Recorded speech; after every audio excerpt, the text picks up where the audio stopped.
Hey Melbourne business owners, quick question. Are your Google ads making you money, or quietly draining your wallet? If you've been boosting ads, setting campaigns, and seeing nothing but clicks with no customers, this video might save you thousands of dollars. Look, running Google ads in Melbourne isn't as easy as pick keywords and go. It's competitive, the market's smart, and Google happily takes your money, whether your ads work or not. So what makes the difference? A Google Ads consultant who actually knows Melbourne. Not a random agency from the other side of the world. Not an AI tool setting smart campaigns on autopilot. See the pattern? Hyperlocal knowledge plus ad skills equals real leads, not wasted spend. And don't fall for this set and forget agency pitch. A good Google Ads consultant in Melbourne will watch your campaigns daily, adjust bids, remove underperforming keywords, and add local extensions, like your Google Maps location. Write ad copy that speaks Melbourne's language, not cookie-cutter lines from overseas markets. Why does this matter? Because in Melbourne, one click can cost you $5 to $10, sometimes more. One wrong keyword, and your budget is gone.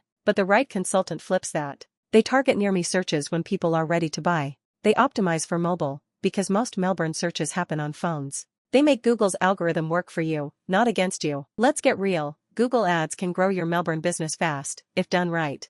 But without a sharp, local, human strategy, you're just paying Google's rent. So, before you burn another dollar, talk to a proper Melbourne-based Google Ads consultant. Someone who's done this before. Someone who gets your suburb, your market, your customer. Want us to connect you with the right one? Drop your business type in the comments, or visit indeedseo.com, and we'll recommend a trusted Google Ads expert for your niche. No cost, no pitch. Like this no fluff advice? Smash like, hit subscribe, and ring the bell. More real-world marketing guides coming soon. See you next time, and let's make your ads work for you, not Google.